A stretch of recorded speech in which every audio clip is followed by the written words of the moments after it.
Y entramos a meditar en la palabra del Señor. Ahí en el texto que hemos leído alternadamente en Lucas capítulo 13, desde el versículo 22 en adelante. Continuamos con este recorrido, verdadero recorrido por el Evangelio de Lucas, el tercer Evangelio sinóptico. Y una vez más podremos ver que Lucas es un evangelista singular, tanto en sus énfasis como en su cronología y su forma de relacionar episodios, hechos y enseñanzas del Señor Jesús. Vimos en este capítulo ya varias enseñanzas, capítulo 13, como algunas parábolas y relatos que incluyen estas parábolas, como la higuera estéril, la semilla de mostaza, está la parábola de la levadura, como está incluida en la masa y cómo permea y invade toda la masa, ¿no? El relatos exclusivos de Lucas, como aquello de aquellos galileos que murieron, que fueron sacrificados por Pilato, ¿no? Cuando hacían ellos sacrificios, fueron muertos por Pilato, un relato que es único de Lucas, que no está en ninguna otra parte, y fuentes externas tampoco como que de la época lo confirman, y el relato de aquellos que se les cayó la torre de Siloé y mató a varios, en fin, y la sanidad de una mujer en el día de reposo. Seguimos, por tanto, hacia el párrafo final de este capítulo, que hemos leído ya, como decimos, alternadamente, este relato en el cual el Señor nos cuenta el relato de Lucas nos habla de un tiempo indefinido, nos habla de un lugar indefinido. Dice que pasaba Jesús por ciudades y aldeas enseñando, encaminándose a Jerusalén. Podría ser cualquier lugar de los que ya ha pasado o de los que mencionará más adelante. Eso una vez más nos evidencia que Lucas, dentro de su precisión y de los detalles obtenidos de su investigación diligente para poner por orden los hechos que habían ocurrido allí en la zona, como él los declara en su propósito al escribir este evangelio, él no está interesado en todos los detalles o en cosas específicas, sino que en aquellos que le sirven al propósito de mostrar a Jesús como el Mesías, como el Redentor, como el Hijo del Hombre, como Señor.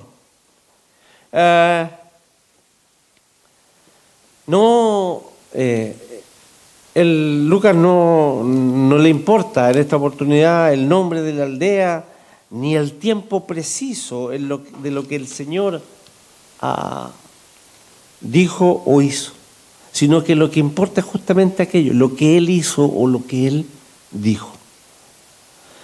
Y dice el relato que alguien le dijo, cualquiera, podemos elucubrar quién le dijo, quién es este alguien. Lucas no está interesado en definirlo como otras veces, como en otros momentos. Cuando le pregunta, o más adelante lo dice en el párrafo siguiente, vino un escriba, vino un fariseo, vino un intérprete de la ley, uno de la multitud, una mujer. No, alguien le dijo algo. Y la consulta es sobre si son pocos los que se salvan. Una pregunta que el Señor no responde. Otras veces el Señor ha hecho lo mismo. Le han preguntado algo y Él no es que responda con evasivas. Él apunta hacia lo que Él quiere dejar en las personas. Él no responde directamente si son pocos o son muchos. Hay una respuesta indirecta de aquí el Señor, pero fundamentalmente nos hace pensar que quien le está preguntando, el Señor tal vez no le reconoce como que es de los suyos. Jesús responde que deben esforzarse en entrar por la puerta angosta o estrecha. Recuerde, vamos a citar de nuevo después esto de Mateo, cuando Mateo dice que ancha es la puerta y espacioso el camino que lleva a la perdición, y muchos la encuentran. Pero estrecha es la puerta y angosto el camino que lleva a la vida eterna. Y el Señor le dice, esforzaos, porque muchos querrán hacerlo y no podrán entrar. Y entonces continúa su relato o su respuesta con esto de un padre de familia que cierra la puerta y deja afuera a muchos que quieren entrar.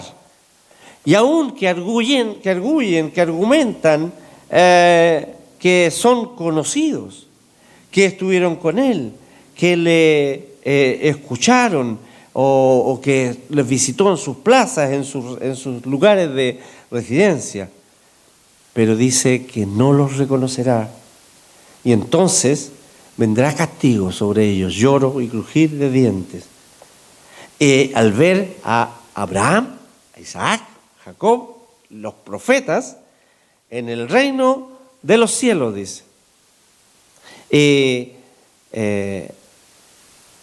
Y ellos estén fuera.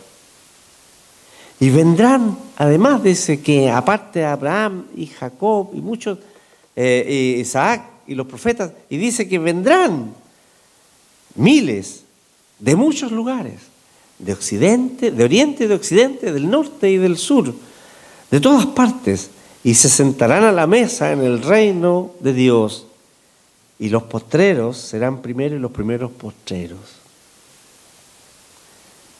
El relato nos permite, por supuesto, destacar algunas cosas. Vamos a centrarnos fundamentalmente en este aspecto y al final vamos a decir algo de lo que sigue también sobre los versículos siguientes. Pero destacaremos algunos detalles, nos detendremos en algunos detalles. La pregunta, ¿son pocos los que se salvan? Podría ser una pregunta de curiosidad. ¿Alguien que quiere saber? Alguien que ha escuchado, ha visto al Señor actuando y le ha escuchado el relato anterior del reino de los cielos y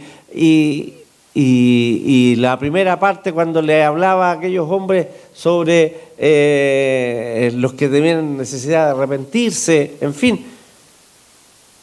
Puede haber sido alguien que simplemente por curiosidad quisiera saber, ¿serán pocos los que se salvarán? Pero la pregunta podría ser una pregunta capciosa.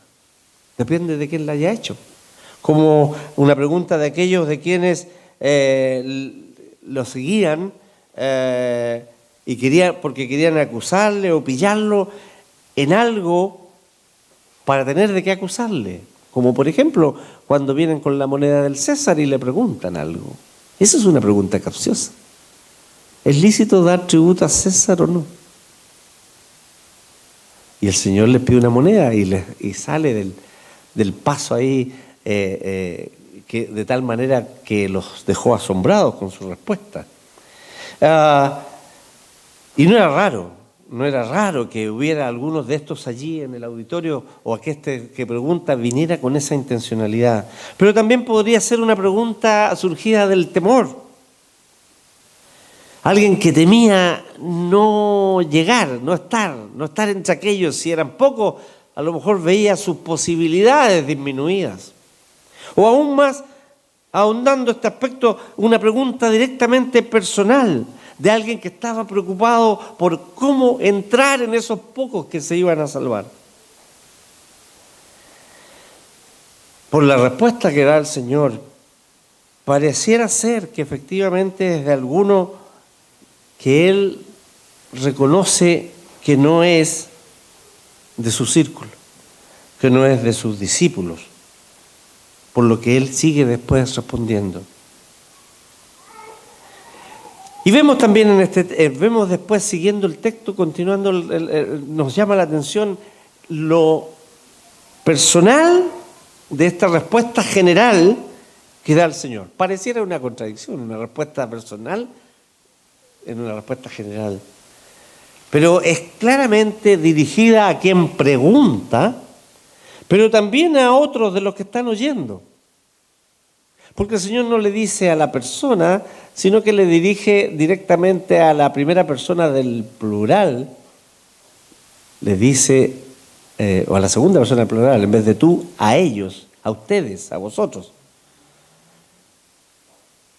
Le dice, esforzaos. Le dice, más adelante usa el término, comenzaréis a tal cosa,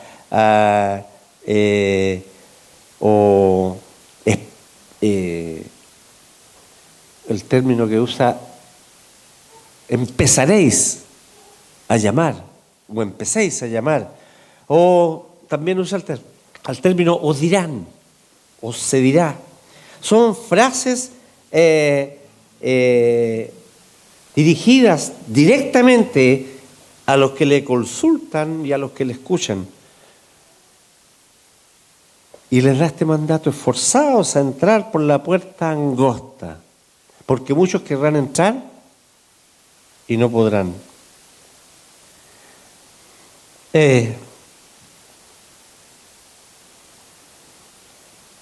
no explica en este relato a qué puerta se refiere, ni a dónde conduce esa puerta, ni agrega, como Mateo, el camino. Probablemente es algo que ya los demás han escuchado de él. Lo que enseña el Señor en el Mateo cuando dice que la puerta estrecha versus la puerta amplia, el camino angosto y el camino ancho.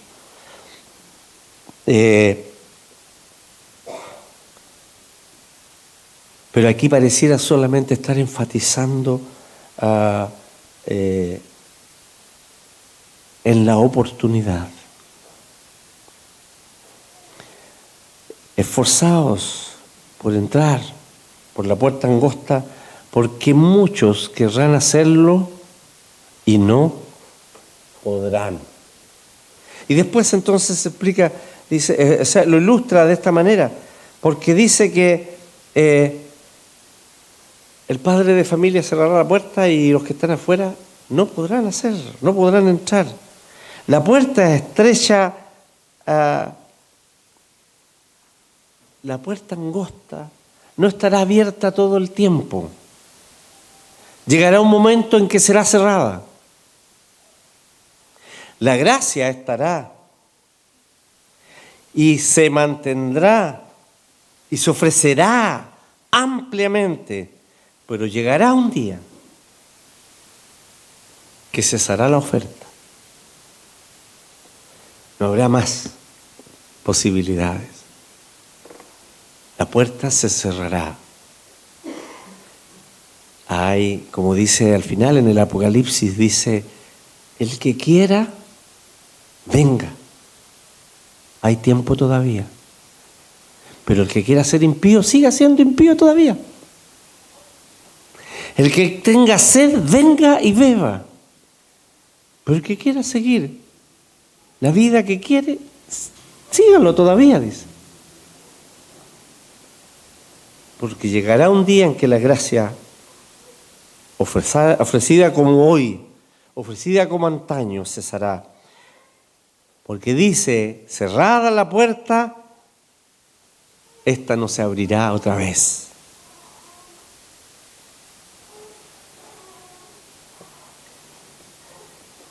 El Señor dice que el padre de familia se ha levantado y cerrado la puerta, y entonces empezaréis a llamar diciendo, Señor, Señor, ábrenos. El Señor, Él respondiendo, os dirá, no sé de dónde soy. Entonces comenzaréis a decir y a tratar de identificarte. Estuvimos allá contigo, te escuchamos, tú fuiste a nuestra aldea, predicaste en nuestra plaza. Hasta a lo mejor cenamos contigo en una casa de X personaje o en nuestra casa. Pero dirá, os digo que no sé de dónde sois, apartados de mí, todos vosotros, hacedores de maldad.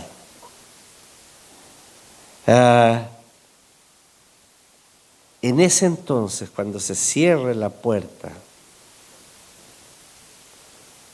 los antecedentes no valdrán de nada. Los antecedentes no sirven. El currículum no sirve. La puerta ya cerrada separa a los que entran al reino de Dios de los que quedan fuera. Y note lo trágico de la situación, que en otro lugar se expresa también. Allí será el lloro y el crujir. Queriendo identificarse como parte de, les responderán, no sé de dónde soy. Como dice en otro evangelio, o en otra parte del evangelio, nunca os conocí. O como el Señor dice, muchos me dirán, Señor, Señor. O no todo el que me dice, Señor, Señor, entrará en el reino de Dios. Todo el currículum religioso, todo el currículum familiar, todo el currículum de antecedentes de educación, de la raza, de la religiosidad, no servirá si quedó afuera. Es como decir, no son todos los que están, ni están todos los que son.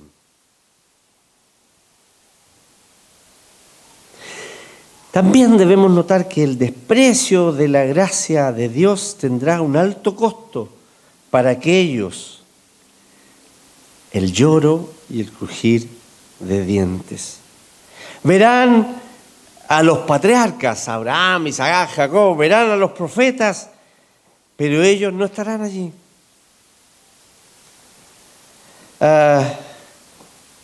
Esto hace suponer que el Señor, una vez más, está fustigando a los fariseos, a los escribas, a los líderes religiosos de su época, a todos aquellos que no creían en Él, a todos aquellos que vivían una vida legalista, que Él calificó en algún momento como hipócritas, o como seguidores impulsivos, oportunistas, pero sin fe en Él, en su persona, en sus enseñanzas.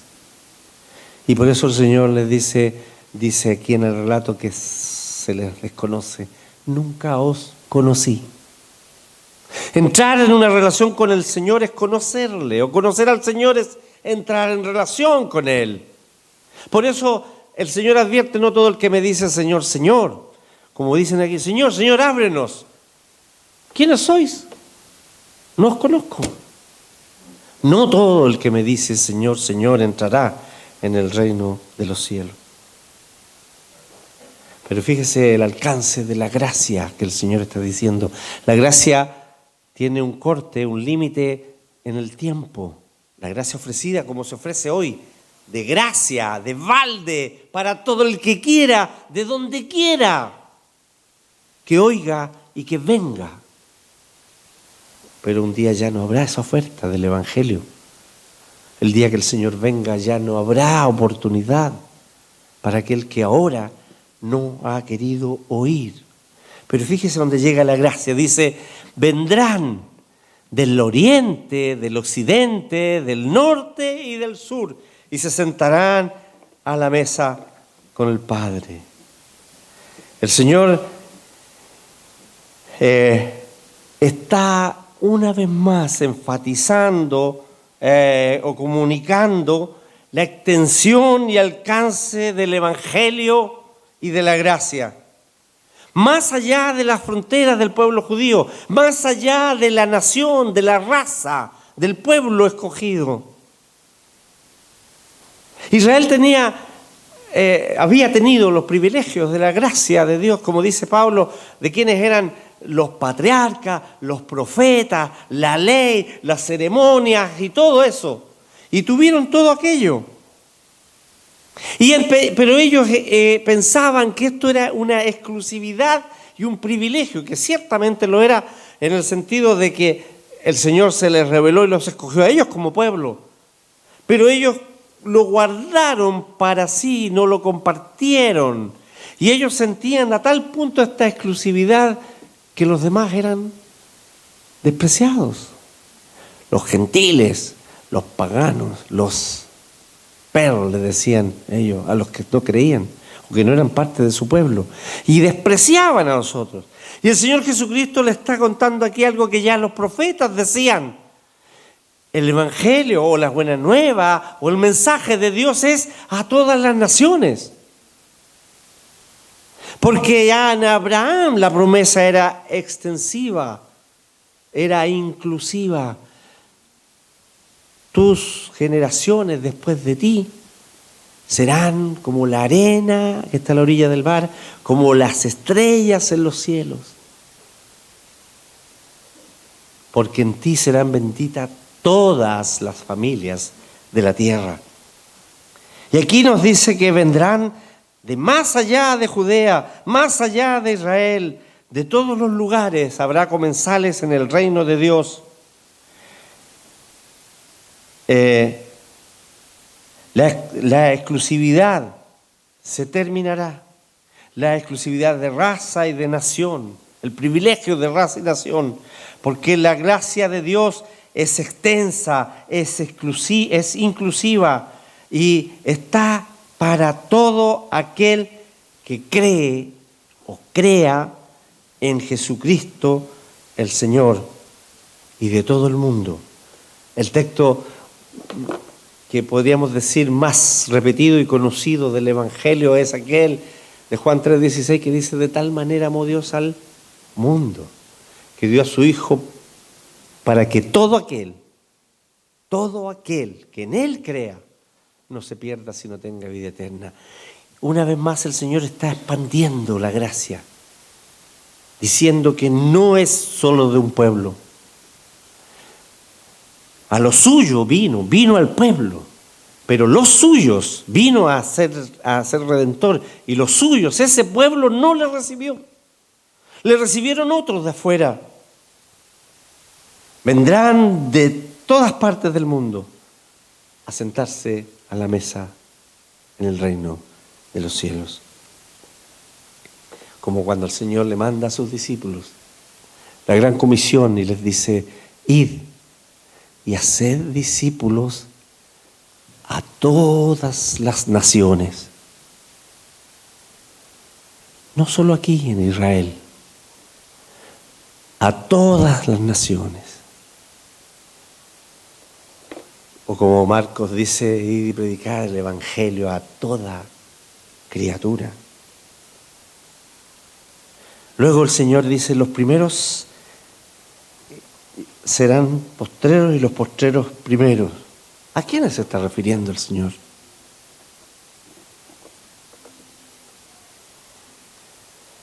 Uno podría pensar fácilmente que se refiere a aquellos que recibieron la gracia primero, aquellos que recibieron el conocimiento primero, aquellos que se les ofreció la vida para siempre con el Señor y no la tomaron.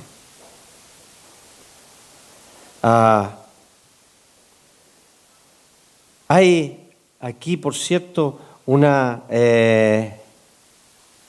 mención a aquel pueblo que les llegó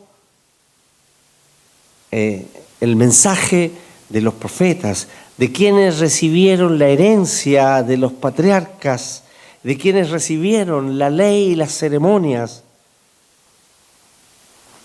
y lo despreciaron.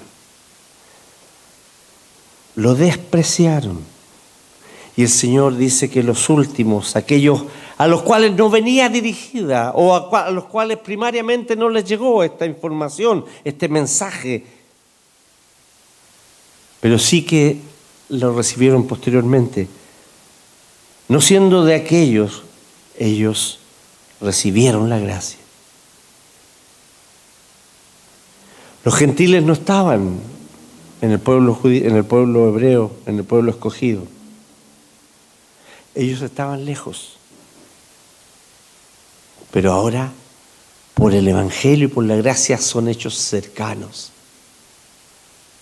No es cuestión de raza, no es cuestión de nacimiento ya.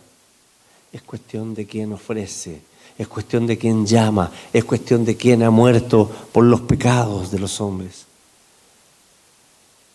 Es por la soberana decisión de Dios que la gracia es ofrecida para todo aquel que quiera, para todo aquel que tenga sed, para todo aquel que tenga hambre, para todo aquel que busque y encuentra. Y los últimos serán pues aquellos que no siendo de ese pueblo recibieron la gracia. Pero también recuerde algo que nos puede enseñar este pasaje, que habrán grados de castigo y grados de bendición en el cielo y el infierno. Así que no podríamos descartar que se refiera a aquellos que tuvieron honor, privilegio, los primeros lugares aquí en la tierra.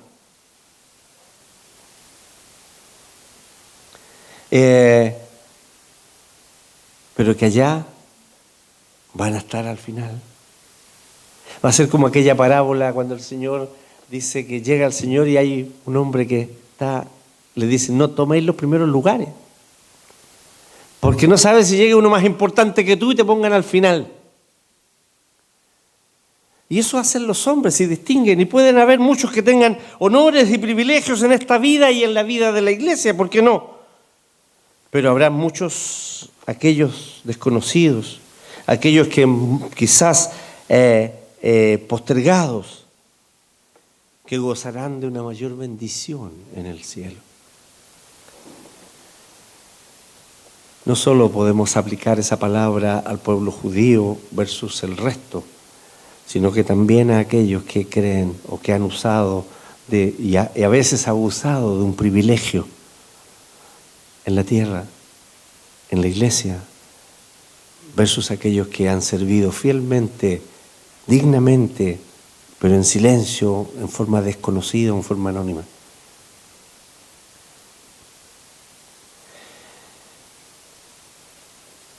El concepto de esforzados implica trabajo, tal vez fatiga y dificultad. Hay oposición para entrar al camino estrecho, por la puerta angosta. Hay amenazas constantes. Por eso el Señor advierte: esforzaos. La primera amenaza que el hombre tiene es el propio pecado, pero también está el dolor y el placer. Recuerde la parábola del sembrador. Recibe la palabra con gozo, pero los placeres de este mundo la ahogan. O recibe la palabra con mucha energía, pero cuando viene la prueba, la dificultad, se apartan. También el elogio y la complacencia, el sentirse superior, el creerse superior, o el aceptar el elogio y sentirlo como un derecho propio y adquirido, y creerse y sustentarse en esa posición. Y el dinero y las posesiones, el Señor establece que no se puede servir a dos señores y que hay peligro allí en poner el corazón en las cosas materiales, poner el tesoro, el corazón en ese tesoro y no en las cosas celestiales. Son amenazas y peligros para este esfuerzo, para entrar por la puerta en costa. Y el relato del Señor continúa con este lamento sobre Jerusalén, que parece ser tomado de otra ocasión. Y aquí podemos reiterar lo que decíamos de Lucas. Él está relatando un episodio y no va cronológicamente como si fuera siguiendo el calendario, sino que temáticamente introduce algo que pareciera ser posterior. No sabemos si el Señor Jesucristo dijo 2 veces este lamento en 2 ocasiones, o efectivamente Lucas lo está tomando del relato de Mateo cuando el Señor va descendiendo a Jerusalén. Él ve Jerusalén en los últimos días y se lamenta sobre Jerusalén. Los comentaristas difieren algunos, pero la mayor parte piensa que es este segundo aspecto que Lucas tomó de otro lado y lo puso aquí porque tenía que ver con lo que estaba hablando. Y Lucas no se hace cuestión de aquello. No está diciendo una mentira, él está diciendo, relatando el Evangelio como él lo entiende, como él lo vio, y después de investigar y buscar todos los dichos y las cosas del Señor y la compilación que él hizo, los puso en este orden. Y coloca allí este lamento de Jerusalén. Que el Mateo lo pone cuando el Señor va descendiendo a Jerusalén. Y dice que le llega un fariseo a contar al Señor que Herodes lo quiere matar. Y le dice que huya del lugar, que se vaya. Llama la atención, este relato es como curioso. Los fariseos lo único que querían es que el Señor se fuera de sus contornos o que fuera muerto. Y Herodes procura su muerte y le vienen a avisar. Es como contradictorio. Herodes era enemigo del Señor. Procuraba matarle de mucho tiempo. Era un problema para él. Y después de la muerte de Juan el Bautista, que él cometió el asesinato, Juan el Bautista, con mayor razón era, voy a decir un dicho chileno, una pulga en la oreja o una piedra en el zapato. No tenían zapatos cerrados como nosotros, todo el mundo en ese tiempo, pero era el Señor Jesucristo para Herodes. Y él procuraba su fin. Y era enemigo de los judíos porque él servía a Roma. Siendo judío era un servil de Roma. Y eso para los judíos era despreciable. Sin embargo, se amigan los escribas y fariseos con Herodes por el enemigo común, Jesús. Y este enemigo común, en este enemigo común se unen para eliminarlo. Y por eso probablemente este fariseo llega a advertirle de que Herodes viene, porque su intención era más bien que él se fuera luego a donde podía ser eliminado.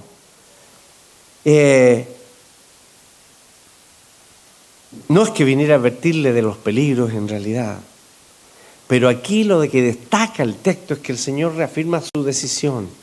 Como lo ha dicho varias veces el evangelista y lo dice Juan también, él afirma su rostro para ir a Jerusalén. Él dijo hace poco en el capítulo anterior, lo vimos, él estaba decidido a cumplir su tarea, vino a algo y eso lo va a hacer.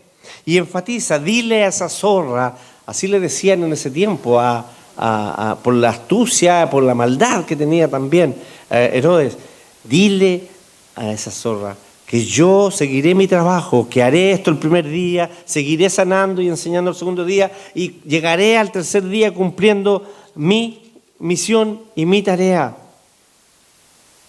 El tercer día termino mi obra. Y además, y seguiré a Jerusalén. Y fíjense que el Señor Jesús aquí está manifestando a todos los que le escuchan su decisión de seguir y cumplir su misión. Y aún más dice que va a llegar a Jerusalén porque no hay ningún profeta que muera fuera de Jerusalén. Está autoproclamándose profeta y está además anunciando que él va a Jerusalén a morir.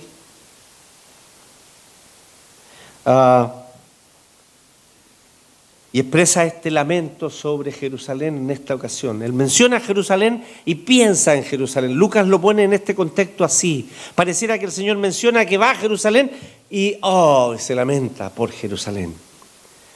El Evangelio de Mateo nos dice que él cuando va descendiendo hacia la ciudad la mira y la ve y se lamenta de ella. Pero el lamento es el mismo. Reafirma este lamento algo que expuso recién.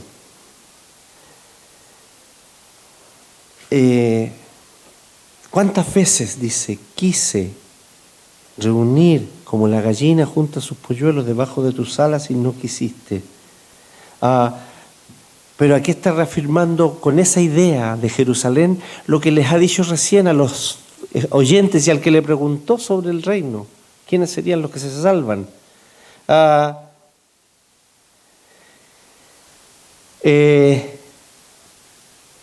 Aquellos que recibieron el beneficio, la predicación, el testimonio, versus aquellos que están más allá de otros lugares. Aquellos que tuvieron la oportunidad de tener a los profetas, a los patriarcas,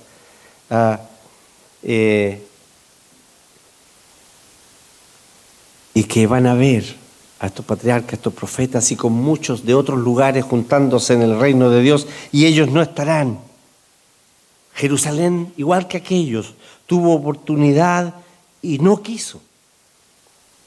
Y cuando habla de Jerusalén está hablando de la ciudad, pero está hablando de quienes habitan la ciudad. Y particularmente en Jerusalén está el templo, está la plena cultura hebrea, religiosa de la época, el centro religioso de la nación. Los peregrinajes a Jerusalén anuales demuestran que allí está el centro de la fe judía. Y Jerusalén no quiso, no aceptó al Mesías Redentor. Lo expulsó de sus contornos, lo quería fuera. Y les advierte, o el Señor dice que será asolada, que será destruida, que será castigada. Y termina diciendo que Él no será visto de nuevo en Jerusalén hasta el día que le proclamen bendito el que viene en el nombre del Señor. Parece raro porque esta palabra la dijeron, las expresan los evangelios cuando Él va descendiendo a Jerusalén todavía. Pero aquí no se refiere a ese momento. Se está refiriendo a un momento final, a un momento de triunfo, a un momento de una venida gloriosa futura, cuando vendrá y le reconocerán, pero ya no habrá más oportunidad, ya no habrá más gracia, ya la puerta estará cerrada y vendrá el reconocimiento, bendito el que viene en el nombre del Señor. Esto es su venida triunfal en gloria y majestad allá en la segunda venida, en un tiempo futuro. Esforzaos por entrar. Es un llamado urgente para hoy, por cierto, con consecuencias eternas. No quiere decir que nos salvemos por obras. No está hablando aquí que hay que hacer cosas para ser salvo. No ese es el contexto ni el sentido de lo que el Señor está diciendo. Pero está diciendo que habrá un día en que no quedará más tiempo. Que se manifestará la gloria eterna y que los que no creyeron, los que no escucharon, los que no se apercibieron, no entran, no entrarán, quedarán fuera. Solo aquellos que escuchen y obedezcan el llamado, que entren por la puerta angosta, que crean en Jesucristo como Señor y Salvador, ellos podrán disfrutar de la Jerusalén celestial, proclamarán su gloria por la eternidad. Bendito el que viene en nombre del Señor, y se sentarán a la mesa del Señor en el reino de Dios. ¿Dónde está usted? ¿Está en la puerta? No se quede fuera. Aún hoy es tiempo. Mañana no sabemos de mañana. Pero el Señor nos dice, hoy es el tiempo aceptable. Hoy es el día de entrar por la puerta estrecha. Que el Señor nos bendiga.